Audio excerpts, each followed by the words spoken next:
Bonjour à tous et bienvenue dans cette matinale du 4 mai 2017. Je suis Lucas Roudelus pour CMC Market. Nous allons voir aujourd'hui ce que font les marchés ce matin, les différentes actions, les indices, les monnaies, donc le lendemain de la réunion de la Fed et du taux directeur de 1% inchangé qui avait été annoncé, lendemain également de débat du second tour de la présidentielle, second tour qui aura lieu ce week-end. Donc nous verrons cela, nous garderons bien sûr tout cela en tête, mais les marchés qui semblent bien réagir pour l'instant, surtout le CAC 40 qui étonnamment est en belle hausse pour l'instant 0,6%, avec de gros volumes échangés, notamment 1,2 milliard d'euros sur le marché des actions, donc les volumes qui sont très intéressants ce matin, et donc c'est quelque chose à noter. L'euro-dollar, lui, qui avait fait un repli, on verra, et qui est en train de reprendre des couleurs. Et puis l'or qui continue à chuter, puisque pour l'instant les investisseurs restent sur les actifs risqués. Et là, on a l'impression qu'ils sont en train de prendre en compte vraiment une élection de Emmanuel Macron à la présidentielle. Donc voilà, pas mal d'informations. Donc une Fed confiante fait reculer l'euro face au dollar parce que le taux inchangé de la Fed, et donc 1%, ne faisait pas beaucoup bouger les marchés. Il avait au début fait un petit peu monter l'euro-dollar, puis chuter en fin de soirée l'euro-dollar jusqu'au 1,0881 à 22h50. Et puis finalement, l'euro qui avait donc chuté sur la base du communiqué de la Fed qui s'était montré plutôt confiante sur l'économie américaine et que les 0,7% de PIB aux USA n'étaient finalement qu'une passade. On va voir tout ça dans quelques secondes.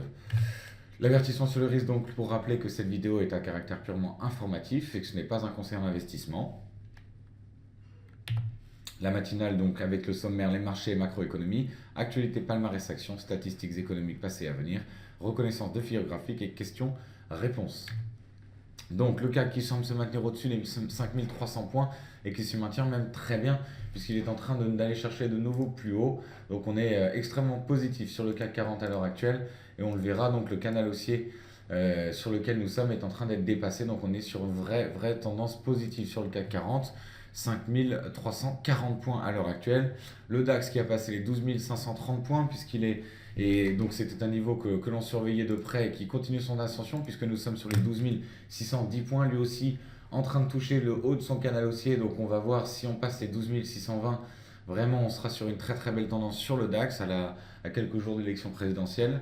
Le dollar index qui est passé au-dessus des 99 points hier soir et qui est en train de se replier légèrement, 99,0609. L'or qui continue sa baisse et qui passe en dessous des 1240 dollars l'once, on a 1235 dollars. On a trouvé un petit rebond, un petit support à 1233 dollars l'once. Mais voilà, on est passé en dessous de ce 1240 que l'on surveillait. On a eu du mal puisqu'on l'avait passé pour revenir dessus. Et puis finalement trader un petit peu sur cette ligne entre 4h et 6h du matin. Et puis finalement bien descendre en dessous.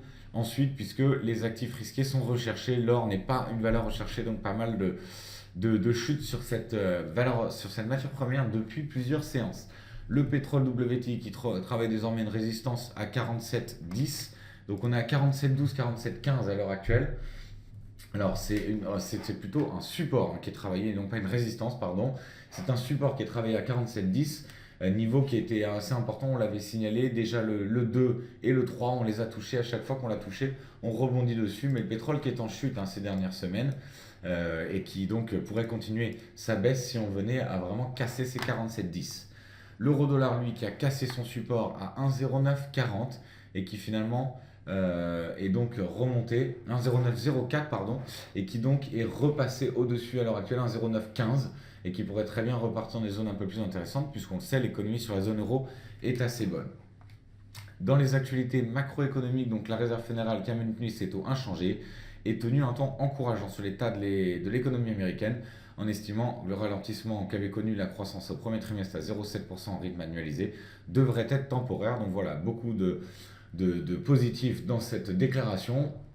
Et donc l'euro-dollar qui avait un petit peu pâti de cette déclaration au début, qui est en train de se reprendre puisque la tendance sur le fond est assez positive. Et puis forcément Emmanuel Macron qui est sorti gagnant du débat hier soir selon un sondage réalisé par Elab pour BFM TV. Et cela peut influencer l'euro également puisque donc on aurait écarté complètement le risque d'un eurosceptique à la tête du gouvernement français. Attention, le sondage n'est pas garanti du résultat, et donc on suivra évidemment tout ça avec grande attention, puisqu'on avait vu des très beaux mouvements lundi dernier après le premier tour des élections françaises. Dans l'actualité et palmarès action, donc Air France KLM qui a enregistré une perte nette de 216 millions d'euros au premier trimestre, creusée par rapport aux 155 millions d'euros de pertes de la même période en 2016.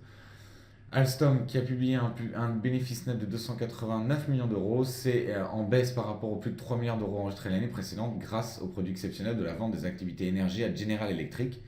Bourbon qui a réalisé un chiffre d'affaires au premier trimestre de 225 millions d'euros en retrait de 7,7% par rapport au quatrième trimestre 2016 et de 28,3% d'une année sur l'autre. Donc à surveiller effectivement pour cette action. JC Decaux qui publiera son chiffre d'affaires au premier trimestre après la clôture, et Veolia qui a publié un bénéfice net en progression de 8,1%, plus 7% à change constant, à 156 millions d'euros.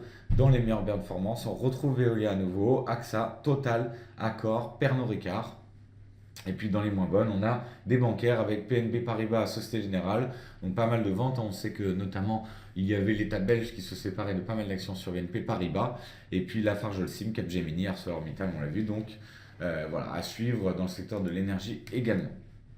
Les statistiques passées et à venir, donc on fera un tour juste après sur les statistiques qui sont tombées dans les PMI qui donc sont en train de pousser ce marché, puisque elles étaient plutôt en ligne ou mauvaises à la limite sur la France, mais bonnes sur l'Allemagne et bonnes surtout sur l'Europe. Donc le taux directeur de la Fed à 1% comme attendu, voilà, pas de grande surprise, ce sera vraiment la réunion de juin qui sera très importante pour la Fed. Et sinon, le calendrier économique, donc avec ces PMI, on passera sur la plateforme dans quelques minutes, donc on regardera tout ça ensemble. L'évolution du CFD à risque limité sur l'euro-dollar avec ce triangle, sortie à confirmer en dessous des 1,0885, donc sortie qui n'est pas confirmée sur l'euro-dollar puisque nous sommes remontés depuis. Et donc cette figure graphique qui n'est pas confirmée aujourd'hui et qui n'est à garder bien sûr à l'œil, c'est 1,0885 parce que c'est un point important si l'euro-dollar venait à rechuter, mais pas de raison pour l'instant de s'inquiéter. Puis le PMI qui pour l'instant a aidé après cette figure graphique à faire remonter l'euro-dollar. Donc on va voir tout de suite justement cet euro-dollar en graphique. Donc dans notre graphique 10 minutes avec donc ce triangle symétrique que nous avions tracé, dans lequel on était sorti, les 1,0904 dont on parlait beaucoup hier, qui nous avait fait, qui avait permis de passer en dessous et d'aller chercher quelques points dans la descente. Et puis voilà, on va regarder tout de suite le calendrier des marchés pour se tenir au courant. Donc PMI des services moins bon en France qu'attendu. Mais celui qui est à noter, c'est surtout le PMI Market Composite en Europe, donc à 56,8 contre 56,7, donc en progression encore une fois, et ça c'est important. Donc ça envoie les marchés pour l'instant vers le haut, notamment les marchés européens, et puis ça permet à l'euro-dollar de récupérer un petit peu de terrain par rapport donc au dollar, le dollar index lui qui est en baisse. Alors on fait un tour tout de suite sur les marchés, le CAC 40 on le voit qui bat des nouveaux records. Voilà, sur un graphique une semaine, vous voyez où nous sommes arrivés, et ça vous donne une idée vraiment de ce que nous sommes en train de faire, puisque nous sommes sur des niveaux donc à 5003. Alors le plus haut que l'on ait atteint sur le CAC 40, on va regarder tout de suite, c'est les 5343, et ces 5343 donc c'est un niveau de janvier 2008, là encore, donc à surveiller. On refera bien sûr toute notre analyse pour voir un petit peu en fonction de ces nouveaux plus hauts qui ont été tracés. Mais voilà ce que ça donne sur un graphique. Et vous voyez ce canal qu'on avait détecté avec ces obliques. On est en train d'en sortir par le haut, donc une vraie tendance haussière qui s'est dessinée avec des chiffres très encourageants sur l'euro, sur la zone euro. Et puis voilà, on va rester positif avant évidemment les élections françaises, donc il faudra faire très attention dimanche et faire attention peut-être à pas forcément se placer. Ceux qui veulent le jouer bien sûr peuvent tout à fait jouer les élections, mais faire attention. Le DAX, exactement la même configuration, et on est en train de sortir de ces obliques que l'on avait tracés, donc faire attention là aussi. Est-ce qu'on revient un petit peu sur le support de 12 600, mais pour l'instant on semble bien tenir 12 609, 610. On regarde ce qu'il y aura cet après-midi. Donc, il y aura la balance commerciale au Canada, mais on aura surtout demande d'allocation chômage hebdomadaire aux États-Unis, le total des commandes aux États-Unis également, et puis demain les NFP, c'est le chiffre le plus important, les NFP avec le taux de chômage, donc ça pourra driver un petit peu le marché aussi avant les élections. Donc le DAX qui est en train de sortir de son canal haussier. Le Dow Jones, lui, est toujours dans cette zone 12 920 à 21 000, mais on est en train d'en sortir. Donc là aussi, on va surveiller ça avec la plus grande attention. Il faudra aller battre vraiment les 21 000 points pour parler de vraie tendance haussière. C'est pas loin du tout, donc on peut tout à fait le faire. On va surveiller évidemment ces niveaux. Le S&P qui est dans son range que l'on avait tracé, ce range depuis le 24 avril, mais qui est en train lui aussi d'en sortir par le haut. Donc tout est vraiment positif pour l'instant sur les marchés, une vraie tendance haussière et des volumes intéressants. Donc on va faire attention et garder un œil sur tous ces indices. L'or de son côté qui donc consolide à nouveau, qui est passé en dessous des 1240. Donc ça c'est quand même un point important à noter. Et puis on pourrait vraiment aller chercher les 1230, voire les 1226. Niveau prochain qu'on va aller chercher. Donc on verra tout ça pour cet après-midi, voire demain matin. Et puis les NFP qui vont jouer forcément, puisque ça jouera sur le dollar, ça va jouer sur l'or. Et puis est-ce que les investisseurs, alors moi personnellement je pensais que les investisseurs pouvaient se rabattre un petit peu sur les valeurs refuges d'ici aux élections. Pour l'instant l'or ne semble pas être recherché du tout. L'incertitude politique qui semble s'écarter de plus en plus. Les individus semblent faire de plus en plus confiance aux sondages. Donc on va garder un œil évidemment sur ces élections pour faire très attention. Le pétrole qui corrige, mais on est sur un niveau très important que je vous avais signalé, qui est valable depuis 14 mars, 22 mars, 27 mars. Et puis vous voyez qu'on avait touché 3 fois à nouveau, donc les 47,10, on va garder clairement un œil dessus. Tout passage en dessous pourrait nous faire partir encore en dessous. À chaque fois qu'on a défini des niveaux, qu'on est vraiment décalé et qu'on les a cassés, on est parti sur des niveaux beaucoup plus bas. Donc faire attention à ce pétrole qui n'est pas à l'abri d'une chute à nouveau, puisque les stocks de pétrole sont passés d'ici à la semaine prochaine. Donc on va faire attention à ce pétrole qui continue à perdre. Beaucoup d'analystes parlent d'un pétrole qui remonte à 50-55. Nous, dans notre émission, on parle plutôt d'un pétrole qui continuera à perdre du terrain. Donc faire attention évidemment à tout ça, c'est très intéressant et on va surveiller ça avec la plus grande attention.